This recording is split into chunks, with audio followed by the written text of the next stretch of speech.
Mic check. Are we recording? Well, hey, what's up? It's your boy, Mr. Nice Guy, aka Cat Man. Got some sad news. Here picking up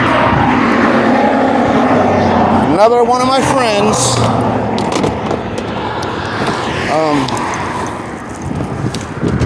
This is turning into a way too frequent thing. Saddens me to no end. I don't really know what to say. I can't really even show these things on YouTube. It's too grotesque. But I don't want to just leave her laying here on the freaking highway, you know. So I bring her out somewhere peaceful and lay my friend to rest. I don't really know what else to say besides that. I'll catch you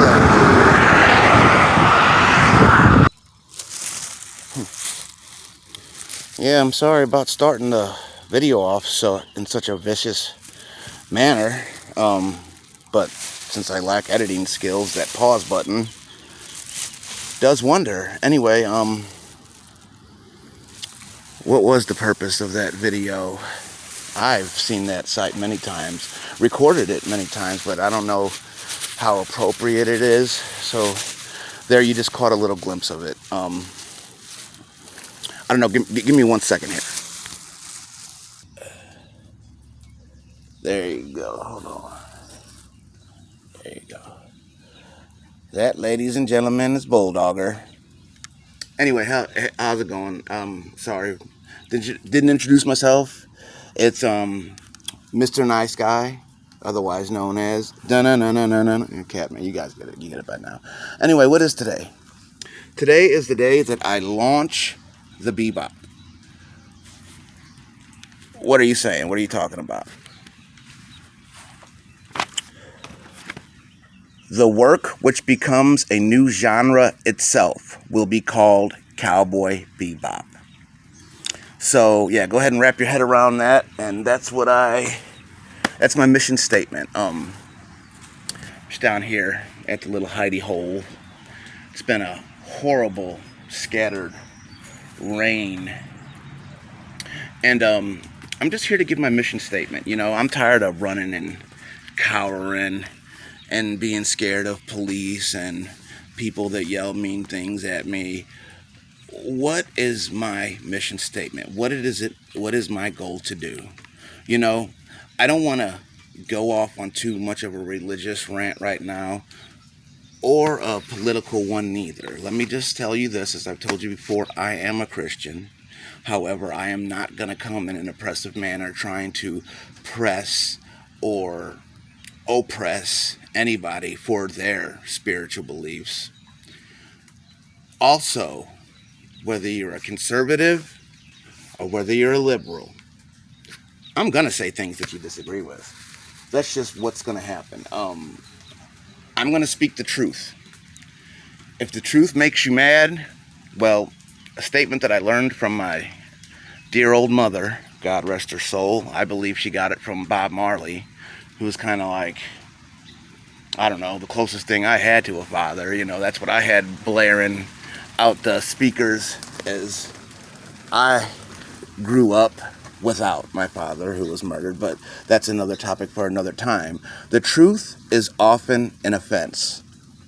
I can't allow people getting offended to keep me from telling the truth. You see, I didn't want to start the video out in a negative way like I did. I wanted this to be a positive video because I have other videos of bad things happening to me, and I was going to call it like my descent into madness, but then some of it's kind of hardcore, and I was like, yeah, I don't want them to like see me as just a menace or whatever. So I wanted to like show you guys, hey, you know, that happened, but now I'm back and everything's all good, and here's the good news. Unfortunately, that's just not the case. There is good news. There's great news.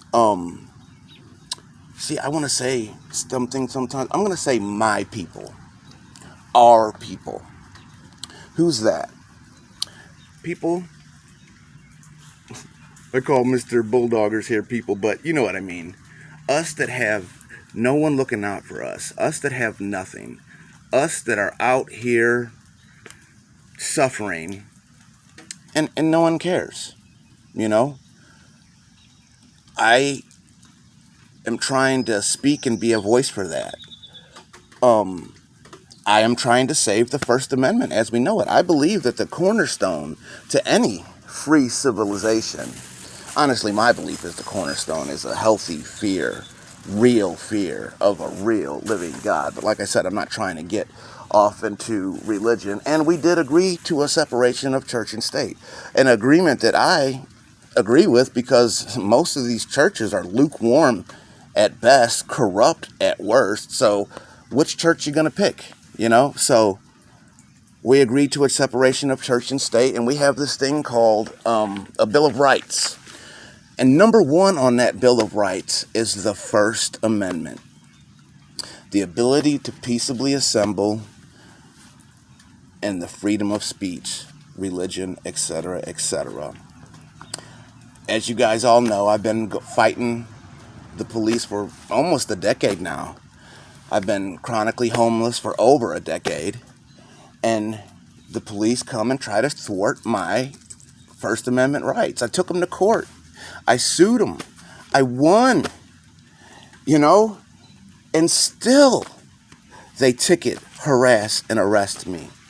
People might look at me as like a swindler or something like this. I can't make the police stomp on my civil rights. They choose to do that out of ego. You know, a lot of people that are just back to blue bootlickers, I call you, you're the reason the police act this way. They're just so used to being revered for so long. When they pull up, they just got their thumbs in their, what do they call them? Bootstrap? No. Belt loops, and they pull up, chest all out, and what they say is gonna go, chewing on their gum, smoking on their cigar, doing whatever, you know.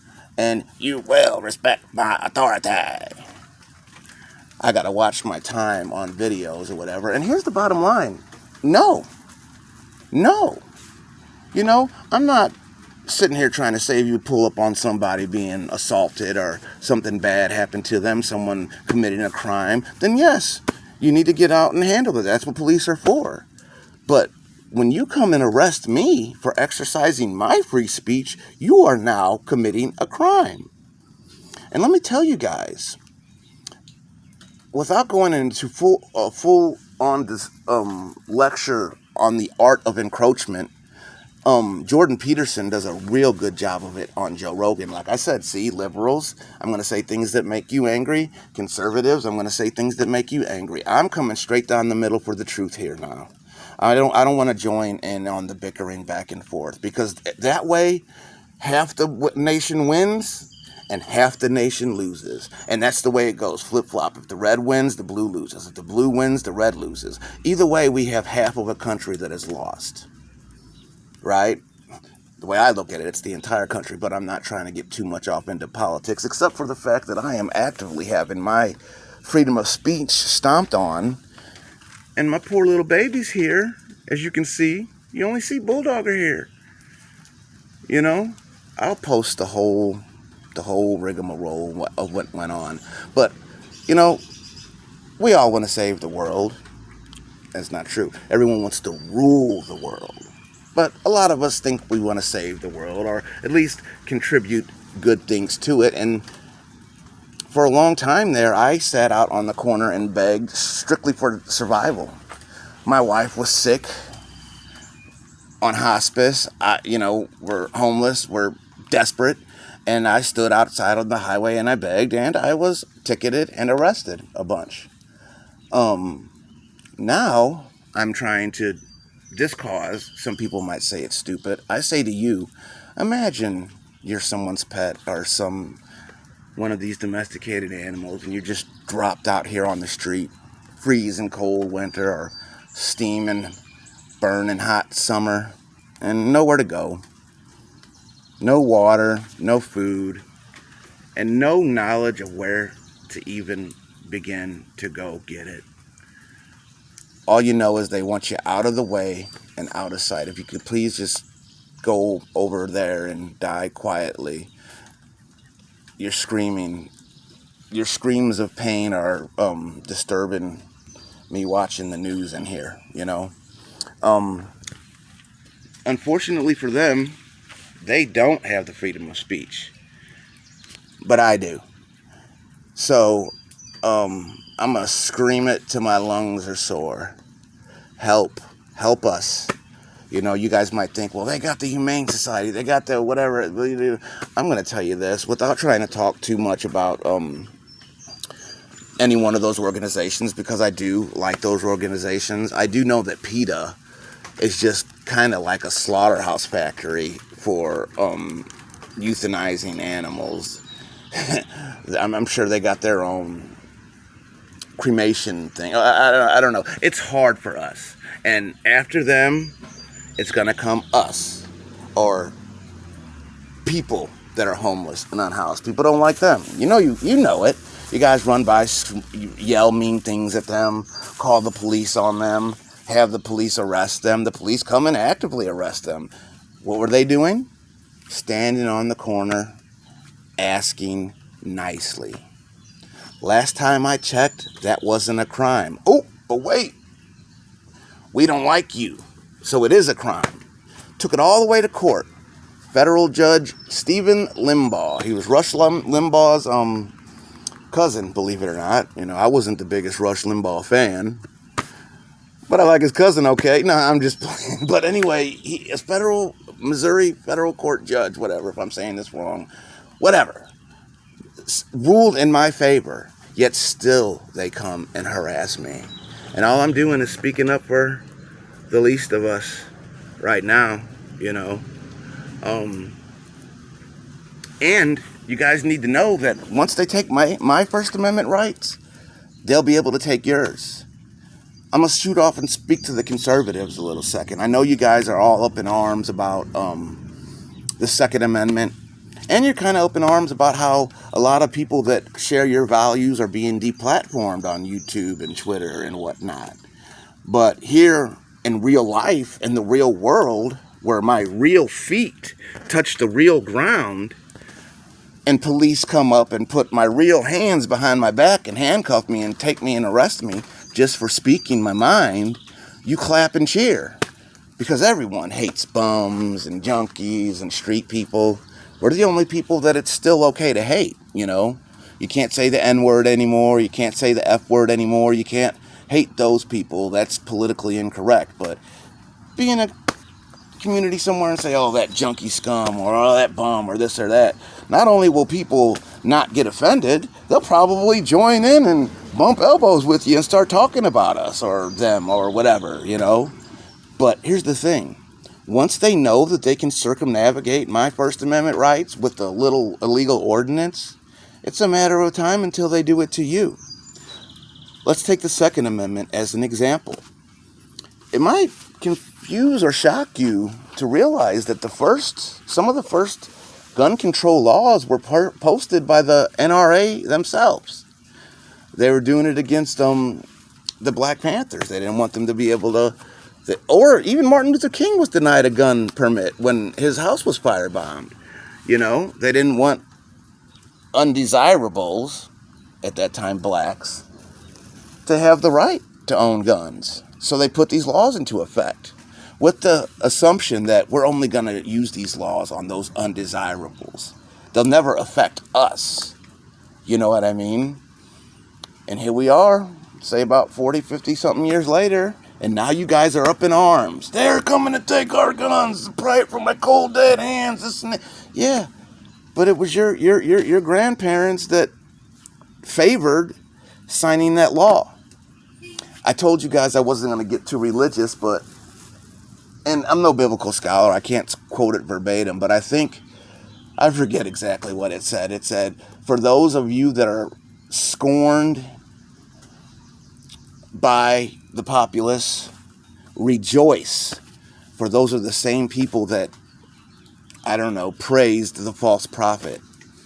So the madder you get at me, I'm gonna bask in it.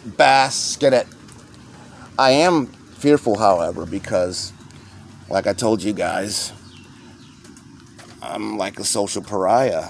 Hated everywhere I go. Where I go to beg, to help the unseen, the unheard, is such a rich area. The fact that those people ride by in their Mercedes and their Corvettes and their Suburbans and their whatnot, and they can't spare a dollar. Here's the thing. They probably don't really think I am trying to help anybody, you know. They probably think I'm just going to go spend my money on drugs or this or that or this or that, but that's not 100% true. Because I've written on my signs, no drugs, no alcohol. They've seen me for a long time. Anyone that talks to me and gets to know me knows. So once they find that out, they just start trying to find other reasons to dislike me. The fact of the matter is they just want my black ASS up out their neighborhood.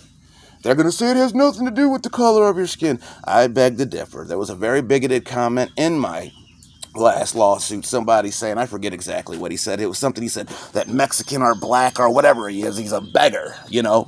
This was on the other side. You know, you can't make this stuff up. Like I said earlier, I can't make the police come and arrest me wrongly. And I can't make these people spew this bigoted hatred out their mouth. I can't make them do it. They do it on their own. And that's what kind of gets used against them. Them speaking their true mind. I don't know if there's anything else to say. I done told you my goal. It's to help. Period. If I was a scammer, wouldn't I pick a much easier scam that made a lot more money than I'm trying to save cats and dogs? First of all, no one cares about these guys. It's not like I'm making a lot of money out there. I don't. And especially now that they got the police clamping down on me, and I guess they run a smear. You know, well, let's just put it this way. Rich people treat nickels like sewer lids, you know? These people are so rich they can't hire someone to just come mow their lawn. They got to hire a whole crew. You figure someone like that seeing me on the side of the road would be blessed and happy that he has so much? No. On the contrary, they're infuriated to even see me. So these people that have all these riches and whatnot, they're not even happy. They're wasting all that money. They don't even enjoy it, nor do they use it to help anybody. I'm not going to get into how useless St. Patrick's Center was and BHR and all that was to me the many times I went to them during my years on the street. But I'm going to imagine that all the alphabet, and I'm not talking about the LGBT community. I'm talking about the ASPCA, Humane Society, whatever you say, for all the animal shelters and whatnot. I think there might be a little something going on there too. And I say this because since I've started this, I've been in contact and on the phone with them many times and have gotten no help. Kind of the same thing that happened to me years ago when I was going to seek help for myself, being out on the streets. But like I said, I'm not there. I'm not in their finances. I don't know if it is corrupt or isn't corrupt. I just know that where there's smoke, there's usually fire. I just know that nothing ever came of any of it for me, you know. This video's getting a little bit long. I'm going to tell you, I'm honestly kind of scared. I'm going to push this product to the public now. And like I said, everywhere I go, most people hate me. So I guess I'm going to expose this little budding plant of positivity that I've created to the cold, harsh world of the internet. And here comes the trolls. Let me give you an example. Like I said, I wanted to say this was good news, and I'm gonna end with the good news. But let me give you an example of some bad news. They don't do it anymore, but they used to show how many dislikes something got. And there'd be like a video of a cute little kitten playing with little chicks or whatever, and it's just the cutest thing that you could ever think of. And it'll have like something odd million likes, but there'll be like 55,000 dislikes. That means 55,000 people looked at a little kitten playing with another little kitten or something cute like that and said, I don't like that. Like I said earlier before, the truth is often an offense. As much as it sucked to see that, it's good to know. I'd rather know it than not. You know, I'd rather know that these psychos are out there. And these psychos are the same ones that'll roll down their window and yell obscene things at me and my baby. I have a special needs dog that I saved from the streets. Her name's Gracie. I won't get too much into it, but she doesn't do good in heat or any type of weather change whatsoever. And you have people that, you know, and hurting me, you're gonna hurt her too. But that doesn't stop you. That's just a glimpse as to the level of hatred and malice and demonic energy there is going on in this world. So if I want to stand out there with a big sign with a cross on it, or whatever I want to say out there, it's really got nothing to do with how much hatred and malice there is in the world. It's my right to do so. It's my freedom of speech. I have relinquished it to no one. Your opinion is just that, your opinion, and you are allowed to have it, as am I. As am I allowed to express it. So, in a way, I'm out here fighting even for your freedom, those of you who hate me. You're welcome. I ask a lot of you who might scoff at what I'm trying to do or scorn me, what are you doing for anyone's civil rights? What are you doing to help the world? What are you doing to help anybody? You ain't doing nothing but sitting there and typing mean comments on your phone, or sitting watching Netflix and drinking $10 lattes. You know, I'm not trying to get too offensive here. So let me end on a good note. My people that I would have thought when I started panhandling, and this is going to sound kind of racist, but I didn't think black people would really, they'd look at me like a bum, like, I ain't getting that dude no money, go out and buy some crack with it or something, you know what I'm saying? Same thing that the white people would think, but they live in the communities, they're a little bit more hip. But you'd be wrong. They don't hand out 20s and this and that, but they have. But they will hand me something. You know, I'm not sure if they know that I'm trying to save cats and dogs and stuff with that. I've written all that on my signs and whatnot. It just hasn't been that effective. And at the end of the day, when I come back and fail my guys, they don't care what I wrote on my sign. They just need me to, you know, help them survive. So I generally just stick to something more broad now, because I tried to be very specific. And I just think people look at me and just think that I'm lying and just don't believe me. Maybe because of the color of my skin, maybe because they're just biased against poor street people. Whatever the reason, it just didn't work. And I'm trying to help. I'm trying to accomplish something. And for all those that scoff and mock me, I'm trying to stand up for our First Amendment. You know, you saw what happened with the second one. They'll do the same with the first. And once the First Amendment's gone, I mean, we can't even claim to be in a free society. You know, we're just claiming it now. I have no freedom of speech. My lawyer extends his protection over me. Me, they just handcuff, throw into a cell, and let me scream at a wall until my horse is sore. There's my freedom of speech. You know? Anyway, the good news is that my people, when they ride by, they still give. And even if they can't give me nothing, they'll roll down the window and smile at me or say something nice to me. The good news is that there's more positivity and there's more positive energy out here than one would have thought, than I thought. And that is the good news. The good news is that the spirit of goodwill towards men is still inherent in most of us. That's why I can succeed at what I do, despite the people that roll by and yell hateful things at me, despite the police that come and harass me. The good news is that there's still a spark of light out there that my people, are still clinging to. And God willing, we're going to pull through. You and me, we're in this together. If you hate me and you despise me, I don't hate you. I hope you just go pick up the Bible or read it some or do some, you know, and have a change of heart, and you're welcome here too. I'm not trying to beat anybody. I'm not trying to win over on anybody. I want us all to win.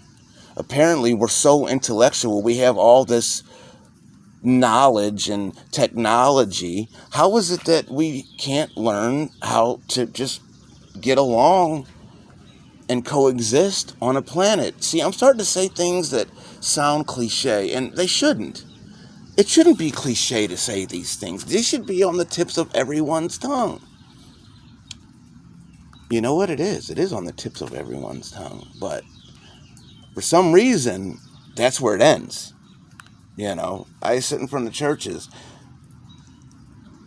only in rich neighborhoods. And from the door to the car door, they done forgot all about the teachings of Jesus. One time I had a big old sign talking about Lazarus who lay at the gate of the man with the purple robes and this and that. Man, they don't even read it. They're texting or whatever, driving by, just speed right past me. You know, they're not, you know, and it's just like, why even get up and why even bother to get up early on Sundays, you know? You claim to worship this man. You claim to worship this God. No, you just cherry pick little sections of the Bible so you can yell mean things at quote unquote undesirables, which is what they're trying to do now. They're trying to take the freedom of speech from the undesirables. Not only do they not want us to have freedom of speech on the side of the road, homeless people are now not allowed to sleep under a bridge or, I don't know, exist. Look, I don't know if you guys remember from the video earlier, but that's who I thought it might have been, but it's not. There's pumpkin spice way back in the cut there.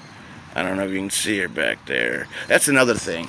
I can't just keep showing cat feeding videos because it's not that entertaining, and I don't have the best camera, and I don't, you know, have editing skills. But I will get that in the future, and, you know, I'm just going to tell some stories, you know. I'll call it Gen X journals or whatever. But, because I got lots of stories. Like I told you, I've been on the streets for over 10 years, you know. And the goal here is to entertain.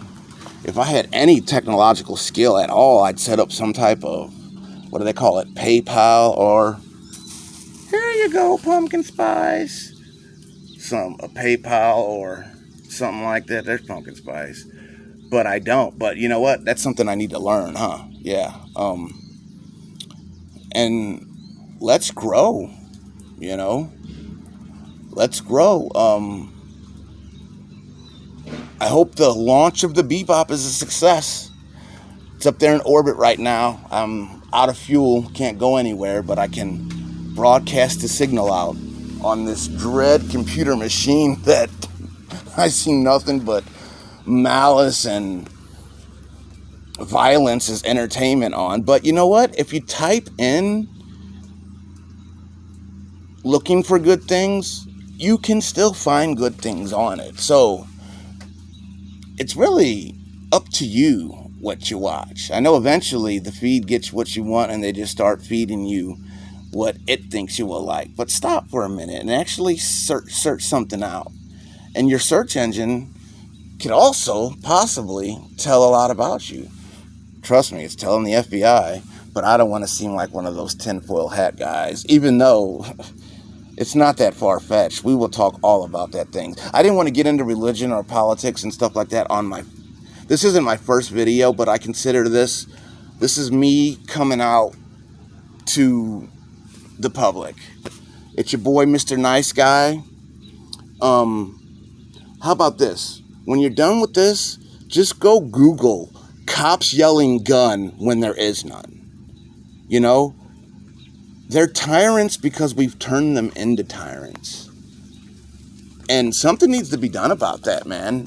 You know, the lick spittles were the ones back in the day who said, no, we don't need to have a revolution. Let's just listen to the queen. Let's just listen to the, you know, whatever. And they're nothing like us and our forefathers. Our forefathers would not be back the blue, you know. I wonder if there was these safety accommodations about roadway restrictions back when Paul Revere made his ride. What if he was about to come warn everybody that the redcoats were coming? He was like, wait a minute. There's an ordinance that says I'm not allowed to ride down the road and scream at people. That's what the ordinances about me being on the road, communicating for safety reasons, even though I've never had any issues of safety happen or whatever. But back to the Paul Revere thing, yeah, they did have an ordinance against it. It was called treason. And he did it anyway. And so am I. It's your boy, Mr. Nice Guy. Peace out.